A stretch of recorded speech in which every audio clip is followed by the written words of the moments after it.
Hey everyone, welcome back and thank you for being here. So they're like, first off, it's pretty late in the day. It's very likely that somebody will come home while I'm recording this. Hopefully there's no background noise or anything. Winchester's right here. It's also really hot and humid outside, so hopefully I look fine, like presentable, um, and engageable.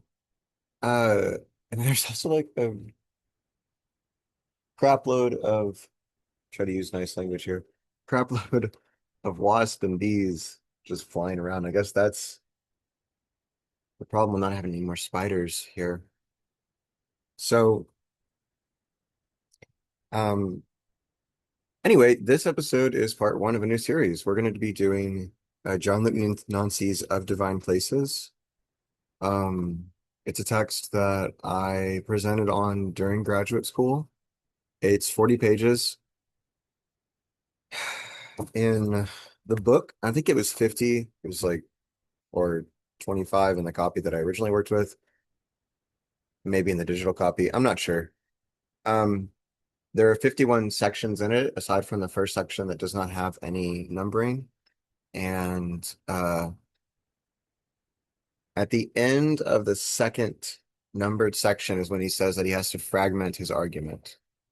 So Jean-Luc Nancy, we can pull up some dates about him. This is the book, The Inoperative Community. It was published in this version in 1991, but before then, I guess this is later than I expected. Of Divine Places was published in a journal in March of 86.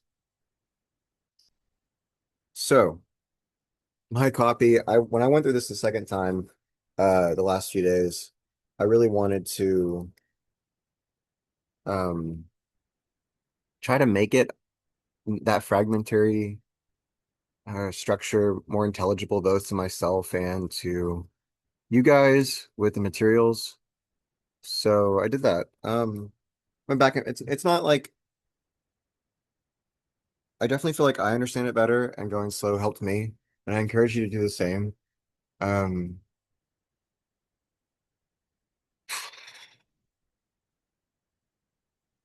he's across these 40 pages and 52 sections, 51 numbered sections and for and plus the first unnumbered section. Um,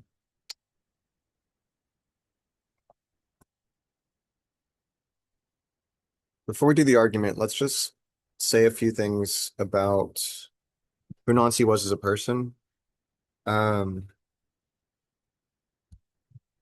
I don't know when he was born. I roughly remember when he passed away. It was right before a class I took on him. Yeah. So 1940 to 2021. You guys should be seeing this, but I can check that just to make sure. Hmm. Good thing I checked. Okay. That's what you should be seeing. Um,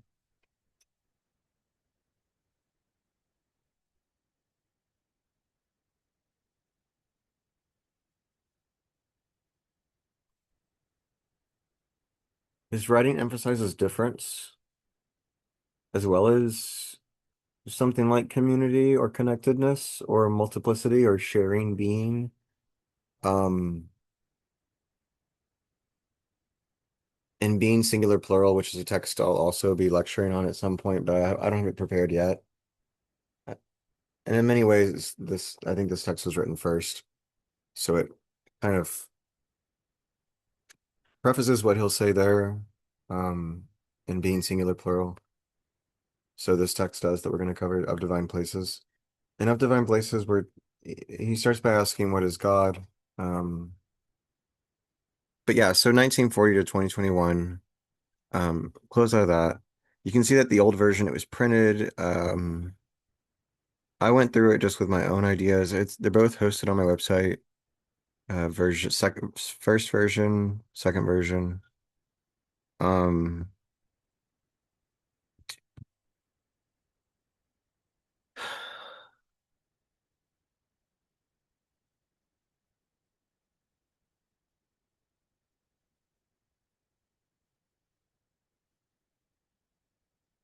he's at a point in the history of the saturation of the history of philosophy.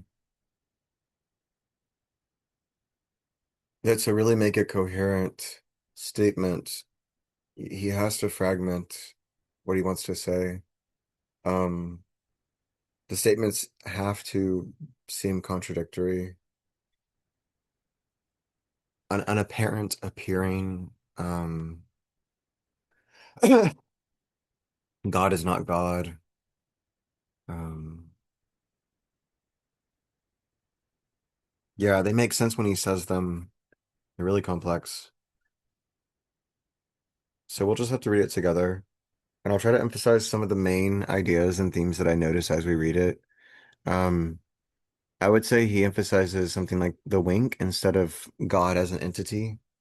When he talks about the death of God, he means, okay, well, Winchester is making this wasp aggressive. Um, it flew away.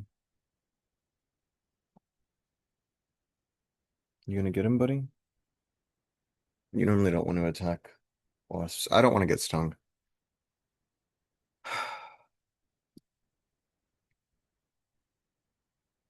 We're just going to kind of start out pretty soon. Um,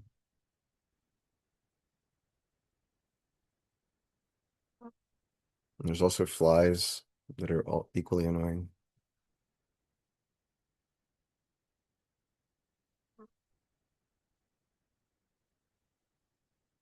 Our guiding questions are, let's look at some of these. They should help us kind of frame what we're going to read and think, make sure that, not make sure, but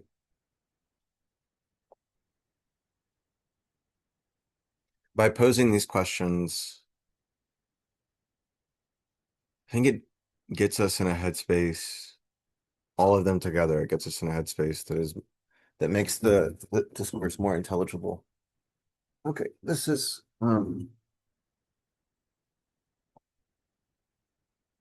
really need, this to not suck with these wasps.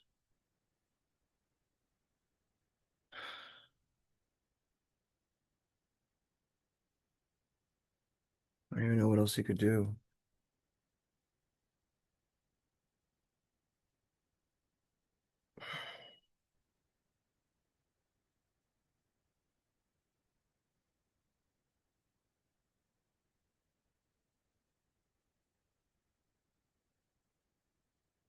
Yeah, I'm sorry for the interruption. We'll just consider the philosophical pause. Hopefully you took it for reflection, but mm, there are no apparent wasps right now. There's a hummingbird, um, and there's some nice wind. I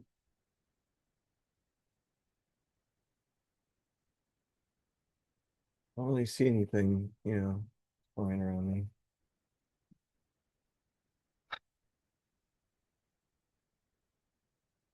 Sorry, guys.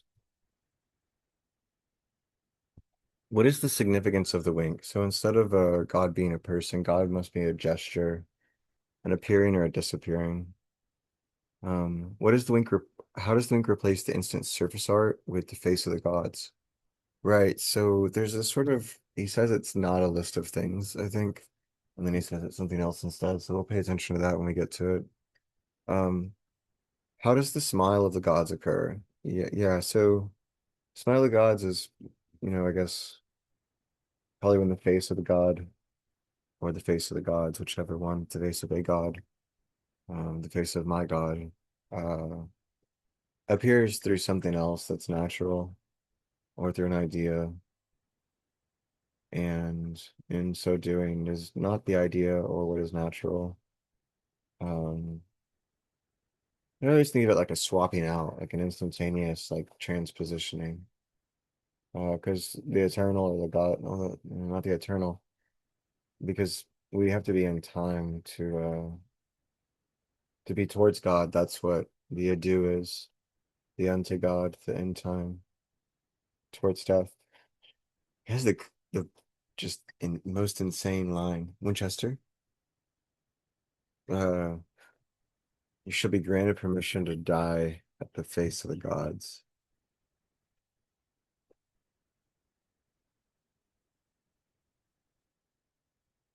Invited and permitted to be, that is to die, before the face of the God.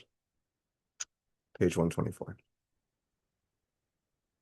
Section 14 out of 51. So we start on that pretty early. Um, yeah. 4, where are the gods? Where is God? In divine places, nowhere, in heaven, in their own place, within ourselves, in the place of the soul, in the place and place of, in a place that is no place, in the deserted temple, so long as we maintain that they're still deserted. But we must do away with the temples. In fact, we must do away with everything that says we must do certain things. So that's what the 40 pages about are about. Where are the gods? Where is God? That's what we're gonna talk about for 40 pages. And there's not an easy answer. There's not one answer. Uh, but basically, Nancy's final argument is that God has abandoned us, or through the withdrawing, through exhausting all of these different situations or contortions of God.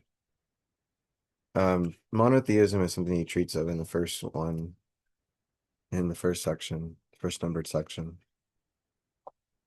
Monotheism is the preeminence of being, um, whereas polytheism is like particular beings. That's also the difference between the God and a God, which is question 16. How does the God differ from a God? A God is a person, is someone. The God is being or the preeminence of being, or if not that, there is like the matter as such. For Spinoza, God is extended. God is everything, including myself. But Nancy, discusses, I think it's like 44, section 44, maybe something, maybe it's not. Yeah, it is section 44. Um, he does other stuff in that. Talks about like the divine body, the place of the divine body. There's also a large and long discussion of naming and calling. And one of the footnotes, the translator's notes, explains that in French, the word nom, N-O-M, means both noun and name. And Michael Holland, the translator, says uh, that there's a common noun and a proper noun and a proper name, but there's no common name. Um, he's he's playing too with the relation between knowledge, what we can know, what we can call, what we can. God is not unknowable in the sense that language fails us. It's that uh well, he explains how it is, but it's different from that. Being finishes being in the sense of always making it what it is, I think, but it doesn't complete it or terminate it. Or maybe it does. Well, we'll have to see because I really can't remember exactly what he says. Um, it's pretty complicated, and to remember it all is more than I can do. That's why we're going to go through it together and have that um as the product of record, the lecture of record. Uh, how are coming and departing related for divine places and for the gods, right? So abandon and withdrawal. How does the god appear and disappear, offer and withdraw? What are bare places? Why are the temples deserted? How does pay attention to like what this suggests to your imagination about, I guess you'd call it the quality of being, insofar as you perceive your past experiences. This is the death of God, basically. To really consider that everything that you've been through is not guaranteed by God, but it's just some weirder thing. Matter with phenomena. It's still divine and sacred. This is something he considers too, right? No God. How do we explain divine phenomena and divine places without gods? How do we explain community and what kind of community should we have? And um, why is God's nature essentially lacking as a no God rather than as a lack? How have God, the gods, and my God all abandoned us? What are the importances of exposure and destitution in Nancy's argument?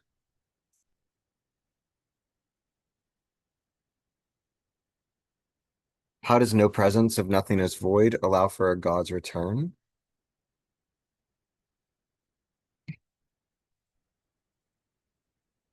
Who is my God? And there's an answer here that for that, a singular address from a singular subject. My God is always the God I call on, that a subject calls on. So, and it's always the one that I call on from a cogito or from a personal address. Um, my God is the one who receives that address. And so my God, yeah, the addressee of a singular address from a singular subject. How does our shared destitution, exposure, and abandonment before the face of our wandering God, gods who have long abandoned us or will nevertheless soon leave anyway, how does that connect us? How does this mirror for Jean-Luc Nancy our connection? This would be in being singular plural, through being's originary co-spacing and co-origination via mit-sign and other Nancy texts. So just think about the way that there's this like dislocation or dislodging, this partitioning or spacing of the movement between beings that we share. Thinking about the multiplicity of being, multiplicity of the cogito. Um, the altar that I come before God for my God uh is the same altar for that where I am exposed um to other people's gods. And especially to people who worship the same God that I call upon, if that is possible. And if there are no gods, then there's always still a place or a site at which the calling happens, the naming happens, and I'm exposed to others in that process too. And then we must rethink uh, the nature of being and the nature of materialism. What do others know? How consistent is the world? How flexible is the world? How safe and reliable is the world? Are divine experiences merely mad, or do they hold what is revelation? He discusses revelation too. He quotes a lot of people. He goes talks about a lot of people. He seems to keep talking about Holland and Heidegger. Um, which makes sense. Nancy is basically taking a lot of Heidegger's ideas and making them less Nazi-like. I don't know, shitified towards, sorry, in shitified, sorry again, towards a singular white person's or like Aryan, right? Person's self-contained identity. Dasein. I guess I should read Heidegger, but I know that Nancy institutes Mitsein as producing Dasein. Um, the between constitutes the suchness, which is why the encounter with others, with or without gods, especially at the altar before where God should be, with or without gods in the deserted temples, um, that encounter is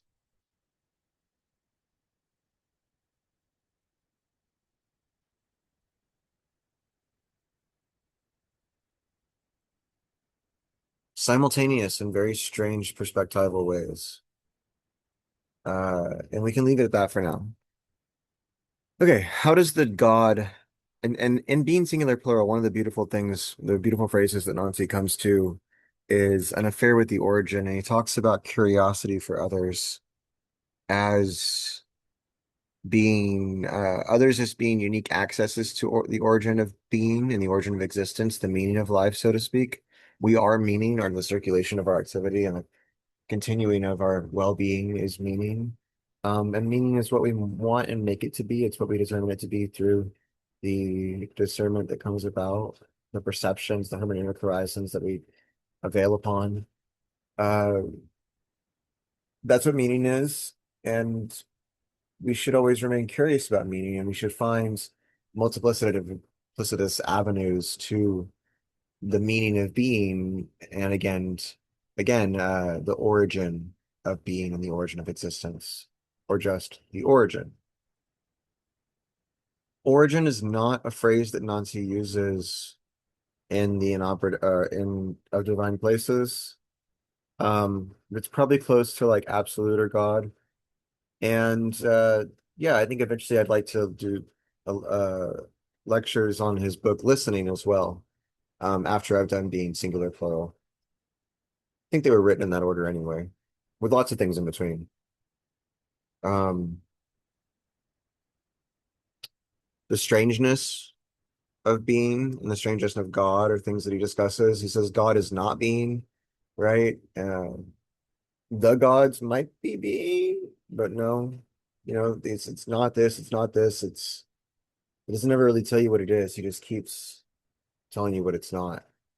And he literally says at the end of the second section, I'm here obliged to fragment my argument. And he never says, hey, I've stopped fragmenting it. There are pieces and strands you can connect, and sometimes he seems to be saying the same thing, but he's not. Um, and it's really dazzling. I think it's some brilliant writing. So for different reasons, we're going to try to keep these episodes limited to around like 55 minutes a piece from now on. Um, Mostly so that they're already pre-made in formats with length requirements that allow me to post them to multiple sites, and even a new way. Um, Namely, I'll be able to start posting lectures onto Instagram now as well as YouTube, which is pretty exciting. We'll see how that goes. Um, there might be some new feedback that I start responding to in these videos. Anyway, old students still follow me there. Or anybody could comment on them and I could respond in the next video. So, the death of God again just means, yeah, he covers mysticism, immediacy, wanting prayer, rights. The new annotations, we haven't even started to look at those. Let's see what those look like because they're really intense. I showed them to you physically. But let's scroll down. We're going to close the old ones and we'll keep the guiding questions up. So, this one, Of Divine Places, is translated by Michael Holland. We're going to jump in, guys. I don't have the forward in here because I didn't annotate it or anything. Um, so this is the final essay in the book. Constitutes a third of the book, even though it's the fifth essay. The first essay constitutes also, oh no, yeah, the fourth of the book. Sorry, not a third. Um, I was looking in two different places for some reason.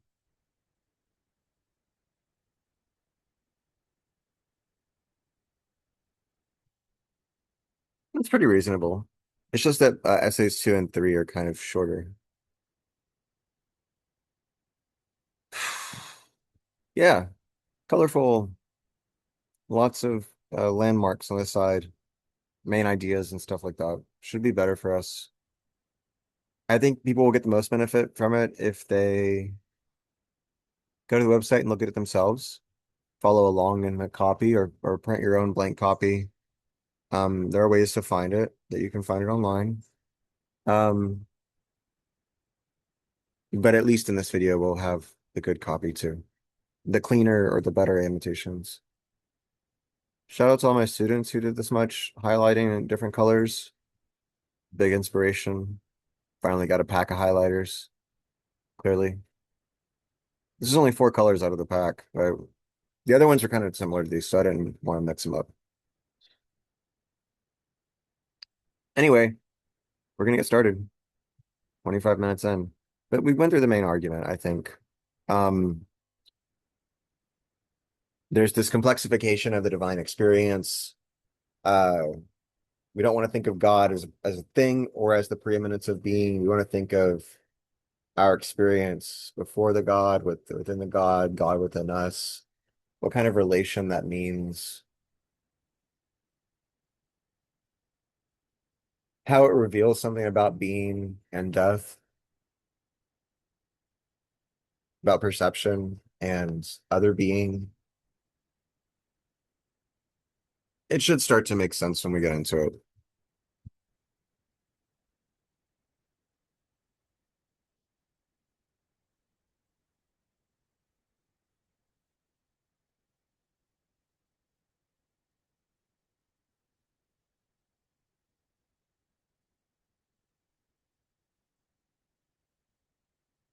All right, non-C of divine places. What is God? Why this question? Can God be said to be a thing? Since he is dead, do we not at least owe him respect for the person he was? What is God is nonetheless a classic question, admissible and admitted in the strictest theologies. Quid sit deus? Neither the fathers nor the councils reject the question. On the contrary, it is the theological question, for it presupposes quid deus est, that God is. If it is established for the theologian that he is, it may then be asked what he is, what sort of thing or being. Even if the question cannot be answered, for this too is in keeping with the strictest traditions, not solely of Christianity, but probably of all monotheism. We must say that God is, or we must say of God that he is, but it is impossible that we will be, but it is possible that we will be unable to say of what being his unique and immanent being is made. What is God will perhaps turn out to have been the necessary but unanswerable question in which the God set about withdrawing. I say God is an essence, but immediately and with greater force, I deny it, saying God is not an essence, since he is not of those things which are definable for us in terms of type, difference, and number. And after that, I infer from this contradiction that God is an essence above all essence, and proceeding thus, my understanding establishes itself in infinity and is engulfed by it. St. Albert the Great. I can therefore answer, since I can set aside the wrong answers, which is to say ultimately all answers, God is not predicable, meaning able to be predicated, or to say anyway. This places us instantaneously at a peak of philosophical saturation in a Hegelian reabsorption of predication. Subject and predicate have here in God merged with one another. In raising the question of the theology of the soul and immanent God, we already have the answer. Deus es quadus. God is the very fact of his being, the quad of which is inaccessible to the question quid. It defies the question, it submerges it, and in that way it satisfies it. The God of the Jews said, I am who I am. He did not say, as the Greeks understood it, I am that I am. The gods of other nations said they were gods or said nothing. One way or the other, the God offered himself in his concealed presence. If the God no longer offers himself, if he no longer even conceals his presence in his divine being, he leaves only bare places where no presence withdraws or comes. That's advent in French, supposedly. One, number one, the question, what is God, is an essentially monotheistic one. Not because it names God in the singular. That naming itself is, after all, merely a consequence of monotheism. And monotheism consists, first of all, in the prevalence of the being of the divine, or of the divine considered as being over the qualities, functions, or actions of the divine. So the preeminence of being. Contrary to a vague and widespread belief, monotheism definitely does not arise out of a reduction in the number of gods, nor does it result from a condensation or the assumption or an assumption of the pantheon. In short, monotheism does not consist in the positing of one single god as against several gods. It signifies another position of the divine altogether, or an altogether different way of looking at it. Here, the divine is equivalent to being, and its qualities and actions depend upon the fact of its being.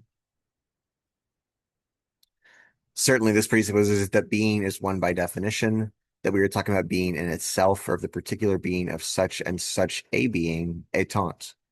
The question whether being could be said to be several, that is to say, more than one or less than one, lies quite a way ahead of us. That to be less than one would still be several is interesting to me. Very interesting. He says things like that. It's just very interesting. Um, Quid sit deus presupposes quid deus est, whereupon we ask ourselves, what is the being peculiar to this God who is? Deus est, ergo unus est. His quality may remain unknowable, but his quantity at least is certain, and forms, as it were, the primary quality of all divine quality. God will be good, vengeful, powerful, merciful, insofar as he is one, and not the reverse. Hence, God is God insofar as he is or exists preeminently, being one.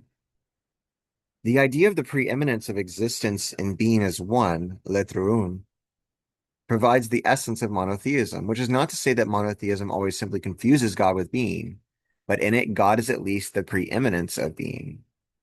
Hence, non-Greek Judaism is not monotheistic. Faith in the God of one people is not faith in one God. It is rather the opposite.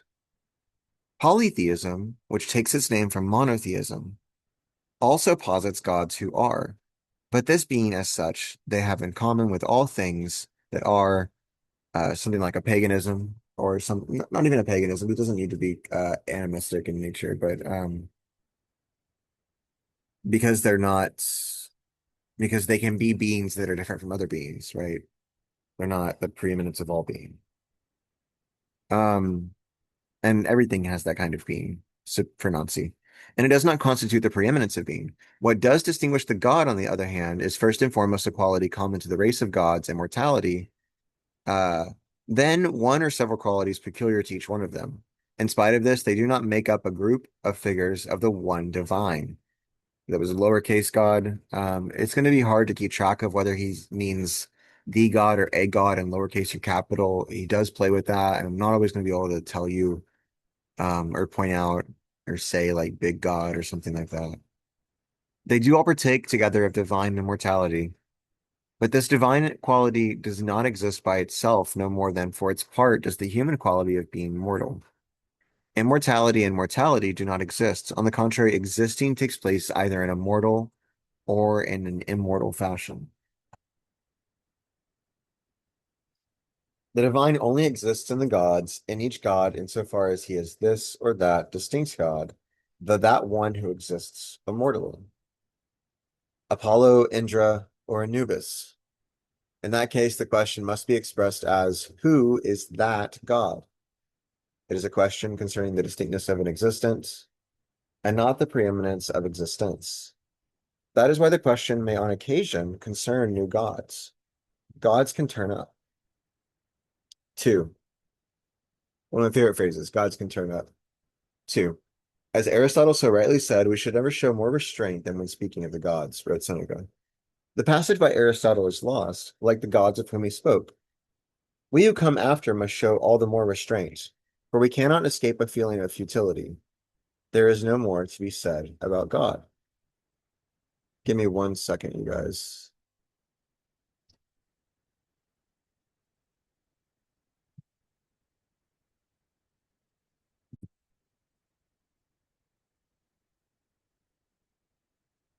All right.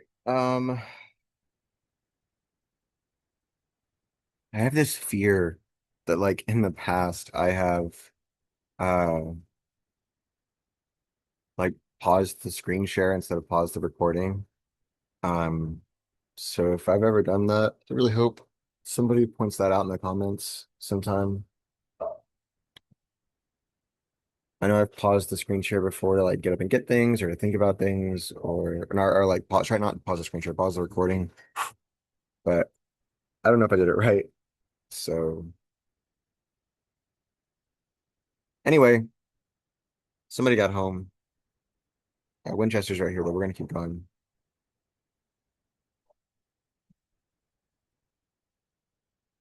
God, the motif or theme of God, the question of God, no longer means anything to us. So in this section, he's going to talk about how we have a different kind of way of thinking about each of the things we used to attribute with God or associate with God. And this is part of why God is, they're no longer in place. There's no place for God in discourse. There's no place for God in experience that we can't attribute to something else or discover in some other relation. At some point, he's going to, it's pretty far into the text, but he'll say that God is the being whose nature is, or who wants to be unknown, who wants to be unknowable, um, not as a failure of language, but as an essential expression of God's nature, God's freedom.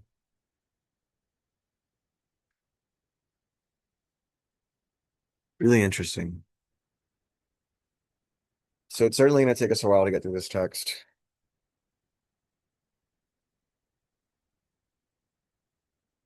God, the motif or theme of God, the question of God no longer means anything to us, or else, as is all too obvious to an unbiased eye, what the theme of God might mean to us has already moved or been carried entirely outside of him.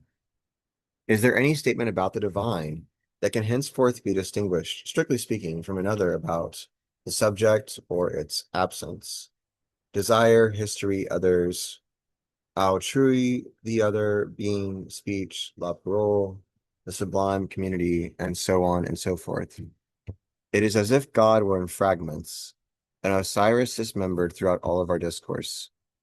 Indeed, there are those who will now continue to speak of the divine in terms of an explosion, dispersal, suspension, etc., as if the divine God or the gods formed the common name or place, common and as such erasable and significant of every question, every exigency of thought, wherever thought comes up against the furthest extreme, the limit against truth or ordeal.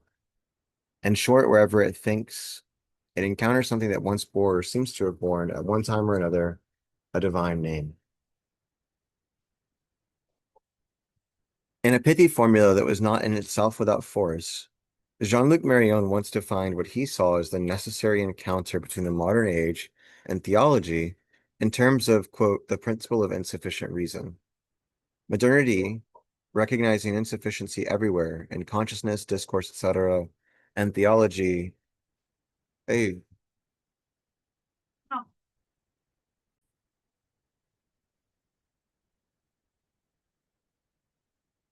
okay, so like I said, I figured we'd be interrupted.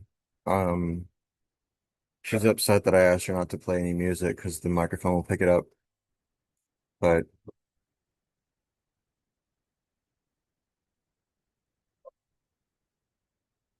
in a pithy formula that was not in itself without force, Jean-Luc Marion once defined what he saw as the necessary encounter between the modern age and theology in terms of, quote, the principle of insufficient reason. Um, Modernity recognizing insufficiency everywhere in consciousness, discourse, etc., and theology proposing, along with God and the gift of charity, the notion of, quote, insufficient reason, or of what Marion calls the gap, the distinction, or the difference between beings, as opposed to the fullness of metaphysical being. In fact, this was tantamount to proving the opposite. Far from being rediscovered, God disappears even more surely and definitively through bearing all the names of a generalized and multiplied difference. Monotheism dissolves into polyatheism, and it is no good asserting that this polytheism is the true word and the true presence of God in his distance from the supreme being of metaphysics. For the infinitely absent God, or the God infinitely distended by the infinite distance of God, should no longer be termed God, nor be presented in any way as God or as divine. Try as it may, there is no theology that does not turn out here to be either ontological or anthropological. So this is why eventually he'll um, follow in Heidegger's footsteps and calling things onto theological. And that's a critical term that they want to avoid. Also, again, screw Heidegger. Um, saying nothing about the God that cannot immediately be said about event, about love, about poetry, and so on and so forth. Why not recognize, on the contrary? So we get like this really rich picture of gods, new gods turning up, gods in everyday life, the mundane gods. Um, why not recognize, on the contrary, that thought in this age of ours is in the process of wresting from so-called theology the prerogative of talking about the infinitely other, the other infinite. It is taking away from theology the privilege of expressing the absconditum of experience and discourse. In so doing, um, oh, I didn't realize the screen sharing was paused. I did think that I paused the recording, and hopefully that bit was going properly. So sorry for not screen sharing. I think I don't know how much you missed, but we're here in the middle of page 113. It is taking away from theology the privilege of expressing the absconditum of experience and discourse. In so doing, perhaps the modern age secretly corresponds to the true destination of a theology. For it indicates to theology that in order to speak of God, we have to speak of something other than the other, the abstruse, and their infinite remoteness. If indeed it is still a matter of speaking of something. So long as we have not understood what is here made clear to us, we will never move beyond an interminable post-theology in which transcendence endlessly converts to immanence. And Nancy associates this as the meta-religion of Ernst Bloch in all of its metaphysical candor. And he says that that's an excellent example of this kind of uh, repeatedly turning transcendence and immanence. In baptizing our abysses with the name of God, we are guilty of at least two errors or two incoherencies. We fill in the abysses by attributing a bottom to them, and we blaspheme, in the true sense of the word, the name of God by making it the name of something. He has all these ways of like respecting the,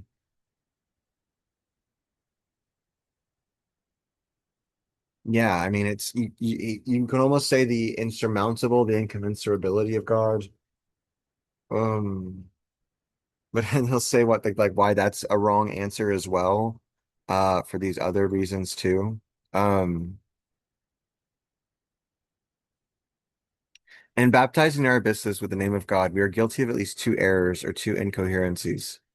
We fill in the abysses by attributing a bottom to them, and we blaspheme, like I said, in the true sense. Yeah, we read that. In the true sense of the word, the name of God would make it the name of something. On the other hand, the most subtle and most theological error would doubtless consist in believing that the infinite cannot provide a bottom, and that naming a person is not naming a sort of thing. Levinas may well say, in many an admirable text, that God is infinite in the sense of unthematizable. The very term infinite thematizes him. And meanwhile, that revision of Hegel's bad infinite, which Levinas proposes, begins to suggest itself. A revision that he claims will give the unaccomplishable the dignity of the divine. One thus finds oneself wondering whether any discourse on God can deviate, however slightly, from that of Hegel, even were he revised, that is to say, from the discourse of philosophy itself, or of ontotheology, like I said before, which culminates in the dialectical ontotheology of the death of God. One finds oneself suspecting that everything could be no more than a question of baptism. From one moment to the next, what has been debaptized could just as easily be rebaptized with the name of God. And this baptism itself would scarcely be a metaphor. From there on, there would be ample scope yet again for thematizing the mystery of the sacrament in various discourses on the name, the property of names, on election, the symbolic, and so on. There's a he mentions election here because there's a like a phrase involving nom, I think, or proper names or something. It's in the footnotes, but let's see.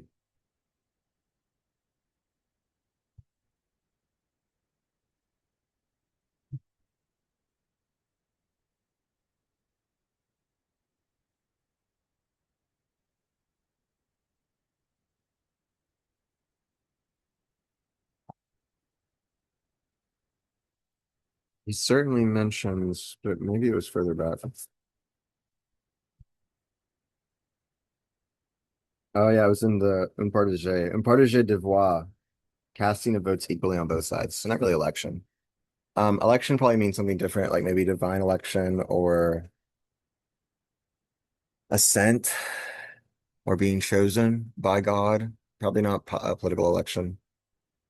The symbolic and so on. It is thus not enough to ask oneself what God is. That can even turn out to be the surest means of falling short of the question.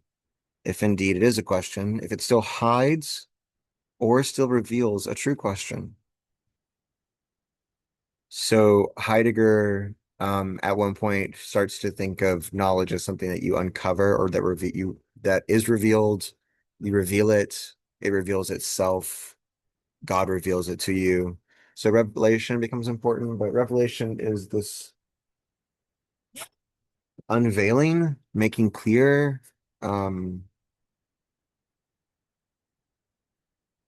so, and that's why the opposite of that is to cover it over again or to obscure it.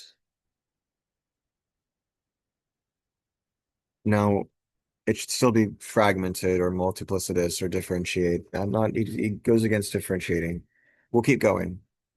We don't have much longer before I'm going to cut it. For God has perhaps become everything or nothing. Perhaps he has become, potentially at least, every true question, exigency, or furthest extreme of thought. We would need to be capable of asking by a very different turn of question or inquiry if there is a place for God, if there is still room, place for him, place for him. That is, a place where he does not become indistinguishable from something else, and where it is consequently still worth calling him by the name of God. Is this the only possible name? I shall come back to that. A place that allows us to prescribe with bias of preen when speaking of the gods, say they are the gods. Could we then, in fact, be dealing with a question of place, of distinct location, lieu, and not with a question of being? But access to such a question or such an inquiry or quest whose turn, that revelation or next step or turn of the world is something that's big to Nazi later, whose turn quite honestly escapes me, is not offered me by a discourse de Deo of God of whatever sort. I can distinguish neither the question itself nor any access to it. But I suspect that one would need to move away to find a place at some remove in order to say the gods that they are the gods. That is why, by way of a method, I find myself obliged here to fragment my argument. Go a little bit further. 3. Of divine places, of the gods and their places, of the places they have abandoned, and of those where they hide, of gods without hearth or home, of nomadic gods, of the gods, of the here where the gods are also, of the common places of God, of the gods common to all places, to some places, to no place of God. In what way is God a topos? Topics and atopics of the divine, of gods and places. Treatise on divine paranomasia, where God is to be found in what place? Let's see what paranomasia means.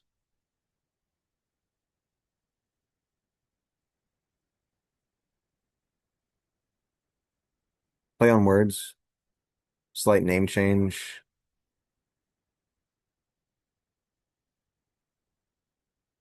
pun, I guess.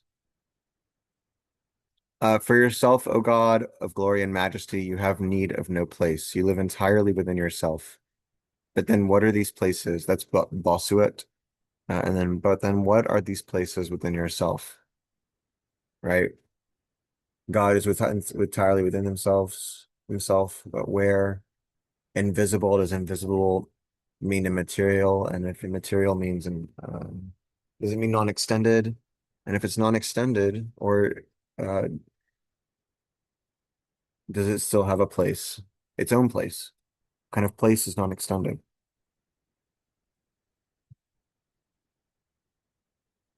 John Marie Pontevia once wrote, "The cult of the Virgin is one of the major events." Still recording, so hopefully that's all going well. Um, the cult of the Virgin is one of the major events in Western history. It is certainly an event whose principal phases are datable, and it is a major event because it may well perhaps be the last example in the West of the birth of a divinity. I propose to add that this last example perhaps signifies and must perhaps have signified for Pontevia even that a divine birth is always possible, and that it is therefore still possible. But at the same time, it means that such a birth bears no relation to a return, a restoration, or a reinvention of the divine. Quite the opposite. Pontevia was well aware of this. The sacred cannot be reinvented. The divinity born in the figure of the Virgin was in no way the return or the reincarnation of a former divinity. It was the divinity of a new age of painting and of woman, as well as of the age in which God himself would vanish into the concept of the capital C. It was a divine sign opposed to God. The quote, last God, of which Heidegger speaks, ought to be understandable in this sense. This is all from section 4, by the way. Not the God who comes after all the others, concluding their series, and perhaps not, quote, a God at all, but rather the fact that there is always another last God to be born, a last God to come or to disappear. Whether he comes or goes, and perhaps his coming is made up of his departure, his passing makes a sign.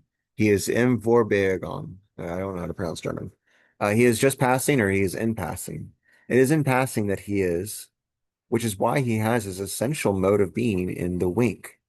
That is to say, in the gesture we make in order to give a sign, call, invite, lead on, seduce. There seems to be this wink where you go to investigate, right? This quantum world, for instance, can't be investigated. It just winks at us. Um, a wink of the eye, a motion of the hand. The God, the last God, he who in passing invites, calls, leads on, or seduces while signifying nothing. This could therefore be entitled a wink from the Holy Virgin. It would be the movement of profanation, the Virgin becoming Venus. Pontevia studied this. That is to say, it would raise the question, what sort of advances does the profane make to us? Not that, like a good dialectician, the profane makes a sign in the direction of the sacred, but to quote, give a sign is perhaps always divine. And the Virgin could be said to have given a sign for the first time, or else for the last, in the very profanation of the God, beyond the quote, sacred. I don't think we have time to do 5. I just would like to kind of try to recap what we talked about here today. Um, so yeah, of divine places, we got through the first 4 numbered sections as well as the first section, which was unnumbered. Um, Nancy is Jean-Luc Nancy in this text, published in 1986, is exploring all of the different discourses on God, thinking about naming and knowledge and perception, access to God, or God's absence, right? God as presence, God as no presence, God as absence. And but what the relation between presence and absence as a passing. I'm trying to think of these more dynamic or process philosophy oriented uh, ways of considering a post discourse on God or the gods or divine experience or again divine places.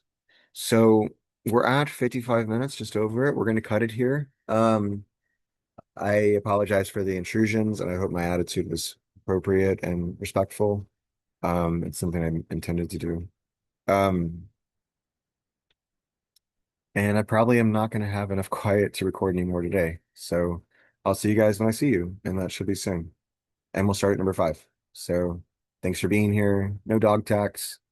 Camping soon. Do like Cordova, uh, Leopold hooks. We're going as Craig and Casey. It's gonna be awesome. So hang in there, guys. Thanks for being here. See you soon.